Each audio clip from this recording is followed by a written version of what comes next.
Welcome to the Div and our series on professional expectations. I'm Lieutenant Navy Alex Wood from 4th Canadian Division Public Affairs in Toronto, Ontario. As members of the profession of arms, we are held to high standards and are expected to uphold the values of the Canadian Armed Forces. Our 8 professional expectations are provided through the Canadian Armed Forces ethos, trusted to serve. Our topic today is leadership, and joining me are Warrant Officer Patrick Filippo and Major Laurie Potcamper. Warrant Officer Patrick Filippo joined the Canadian Armed Forces in 1996 as a reservist and enlisted in the regular force in 2000. He is deployed on numerous missions in countries all around the globe, including Afghanistan, Haiti, Italy, and Hong Kong. In 2023, Warrant Officer Filippo was awarded Best Senior Non-Commissioned Officer with 32 Service Battalion and is now currently working as the Transport Operations and Training Operations Warrant for the battalion. Major Laurie Potcamper has been in the Canadian Armed Forces for 18 years, working in various finance positions, mostly in comptrollership, including Ottawa, Toronto, and Manitoba. She had the opportunity to deploy on Operation Attention in 2013 to Kabul, Afghanistan, where she mentored finance and logistics officers in the Afghan National Army. Major Potcamper is currently an Army Logistics Officer working within the finance specialty of the Royal Canadian Logistics Service and is currently the Comptroller of 4th Canadian Division and Joint Task Force Central Headquarters in Toronto. So welcome to you both. Glad to have you here. Thank you. So I'd like to always start off and get our audience to know a little bit about our guests. And so, ma'am, just starting with yourself, can you tell us a little bit about how you got into the military and into your profession as a logistics officer? Certainly. This was actually my second career. My father was a reservist. He was a German immigrant, and he believed very much in serving his new country, and that was a desire to serve that he passed on to me. So when I was looking for a change from finance on the civilian side, the Army was a natural move for me, and I've certainly had no regrets. Amazing. And Patrick, what about yourself? How did you get involved? We mentioned in your bio there that you started as a reservist and then just within a few years became a Reg Force member, and you've been for over 20 years now. Well, I was born and raised in Montreal, and I used to work at Burger King, downtown St. Catherine, and right across the street was the recruiting center for Montreal. And every day I'd walk past it until one day somebody just handed a pamphlet and says, "Hey, here, would you like to join the military?" And that was it. Joined the reserve as a Grenadier Guard, and really enjoyed my time as a reservist. And then I said I wanted to do it full time. So I went to the Rec Force as a mobile sport equipment operator.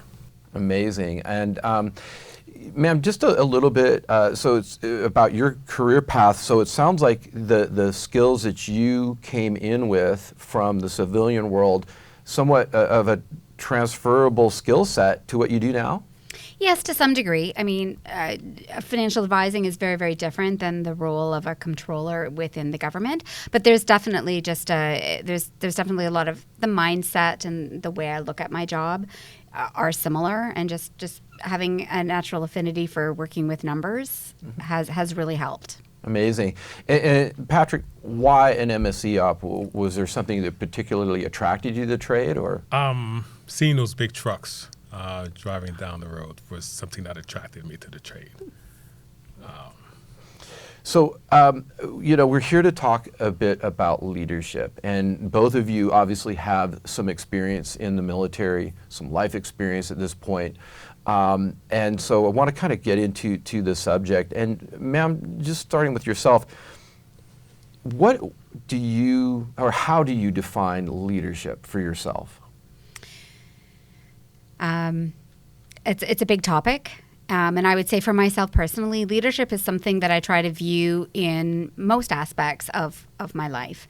And of course, in the Canadian Armed Forces, our jobs are they take over a lot more of our personal decisions and our personal realities than perhaps other jobs do. But I do try to keep in mind that leadership is something that isn't just what we're saying or what we're instructing people to do. It's how we say, it's how we lead, it's how we accomplish our tasks and how we treat people. And it's not just for, in my experience, it's not just myself in charge of direct subordinates and how I treat them and how I lead them, but there's a bigger picture there too. It's how I comport myself. It's how I interact with my superiors and with my colleagues, as well as sort of on the unofficial net, people that don't maybe directly report to me, but there's everything involves with money at some point. So there's a nexus into my world that I'm interacting with a wide variety of people. And so I do try to keep in mind that leadership is something that permeates everything that we do. So in my mind, it's an important soft skill that we haven't spent a whole lot of time in the past talking about. And I'm happy that we are talking about it a little bit more and trying to identify what it means. And to me, it's how we treat people. It's how we do our work. It's how we bring people along on that journey of development and moving ourselves forward. And my role as a leader in how I do that and enable the people around me to achieve their own goals. Patrick, you're now a senior non-commissioned officer, but you started as a private, Yes. like folks that come in, through the non-commissioned ranks do, working your way up to this point. But I think that one of the interesting things about the military that's maybe a bit different from the civilian world is leadership is an expectation that's presented very early on, I would say, in the military career for a lot of folks.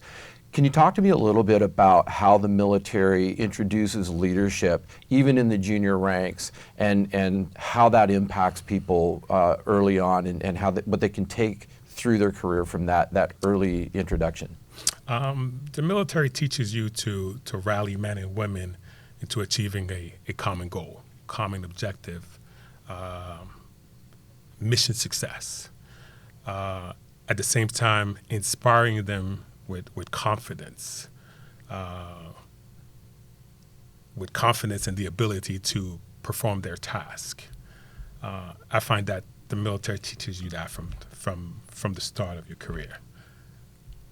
Has there ever been a time for you that you have felt that there was a challenge or some difficulty working with somebody in a leadership position that was superior to you, and how did you manage that? How did you overcome that situation?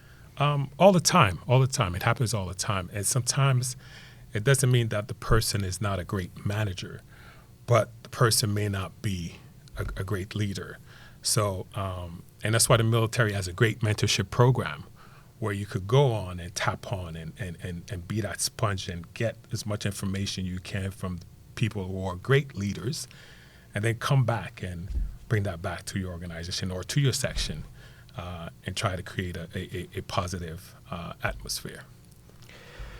Ma'am, as an officer, and again now a senior leader in your role at the headquarters there and all of that, you have a team of people that you're responsible for.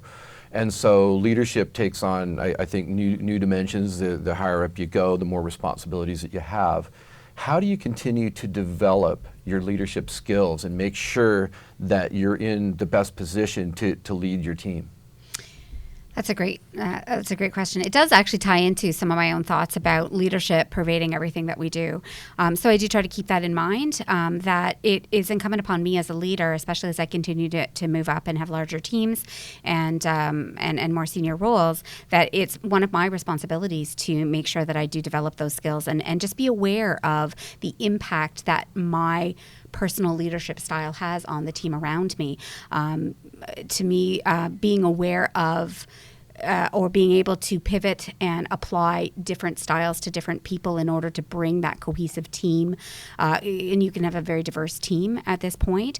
Being able to bring those people together requires flexibility on my part. And so being open to that, being aware of it, and having open conversations definitely helps. My personal leadership style is more collaborative, so that I'm definitely always open to that, and it is actually part of how I lead my team. And that's how I try to maintain an up-to-date view. And as long as I keep myself up-to-date in my profession, I then try to pass that on to my team in a variety of facets, not just the direct professional direction, but that mentorship and that team environment. You actually asked my next question, which is what is your personal leadership style? But let's expand a little on that. So how did you identify your style? Did it sort of come organically, or was it something that you sort of purposely decided, I want to adapt to this, this works for me, and I'm going to develop it? And how did that come about? So for me, it was a combination. It was definitely organic. It's just it's very much who I am as an officer and as a person and as a finance officer. However, I've had some challenges, as I'm sure we all have, working in difficult environments or for a difficult boss, and it actually forced me to take a look at leadership, to try to identify where the friction points were, to try to do my part as a subordinate, to try to assist in resolving those issues. I actually ended up looking up more about the leadership styles and self-identified myself. And I was actually, at that point, quite happy with reading myself in the description of a collaborative leader. And I find that finance tends to be fairly small groups of people, and it works very well in the environment that I'm in. So although it wasn't a specific decision, I think it's been very much an organic, it's been a natural fit, and probably why I've really enjoyed and continued working in finance, despite logistics being a very large field. It has worked for me because my leadership style works well in that environment. But it crystallized to me that is my style, and that I'm happy with that style, and I want to continue moving forward utilizing that style of leadership. Patrick, you've had a number of tours. You've gone to a number of different countries overseas in your career. Does leadership take on new challenges or different aspects when you're on tour versus, say, here domestically working in the service battalion? It does, because we're in a different environment. Being overseas is on real time. You cannot cut corners, right? You have to trust your training. You have to trust your leadership. You have to trust the man next to you or woman next to you. So it's a different challenge than being at home in Canada, where you can make mistakes because you learn from those mistakes. But when you're overseas, there's no room for error. What's the most exciting part about your job as an MSC op? The men and women under me. They're the most exciting part of my job. Thinking about them, seeing them first, knowing that, yes, we have a mission to accomplish, but being in charge of them is the most fulfilling thing about my job. Ma'am, as we sort of start to wind up our conversation here today, you've been in 18 years. You've done a variety of different roles, and now at the headquarters here for FORDEV and JTFC. What do you see as your next steps? Where do you go from here?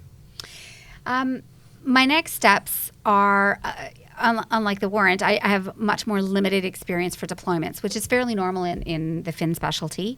But developing a better understanding and knowledge of financial operations on tour is actually my next focus. So I am slated to deploy this fall on Op Impact, so that will help broaden my skill set. But to be honest, working actually in an operational or a strategic environment is where I would see myself better developing that next level of understanding of why we do what we do, and the financial side of the support piece to financially ensuring that we are able to do what we're mandated to do, and making sure that the people over there on operations have the resources that they need to do what they do. I think I'm missing some of that here, although we're preparing for that right now in 4th Canadian Division. Actually seeing it in action and seeing some of the strategic planning is where I see myself going next.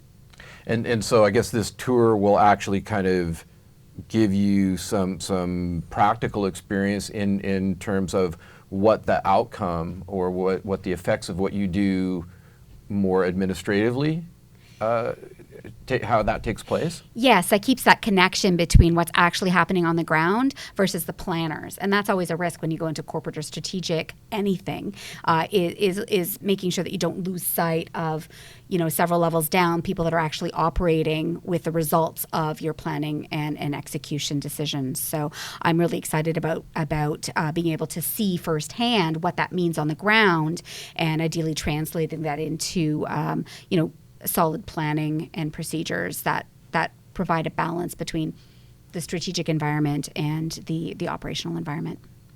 And Patrick, I know you're getting ready to take on a new role, newly promoted, and so with that comes different changes in terms of career and job and responsibilities.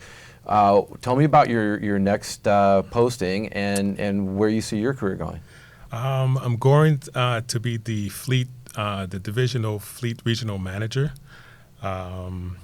So I don't know much about fleet, but I'm open to the challenge.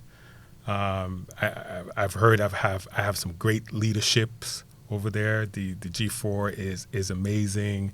My supervisor is amazing, so I know they'll put me on the right path. And as far as aspiration in my career is to be the occupational chief one day. That's what I'd love to be. It's the occupational chief one day. Amazing. Well, I hope we see you in that role. I hope so too. Fantastic. Well, I thank both of you very much for taking the time. And again, as all folks in our organization, extremely busy and lots of responsibilities. So thank you very much for sharing your thoughts with us today. Folks, that's all we have for today. This has been another episode of our series on professional expectations. Don't forget to follow us on social media, and we'll see you next time.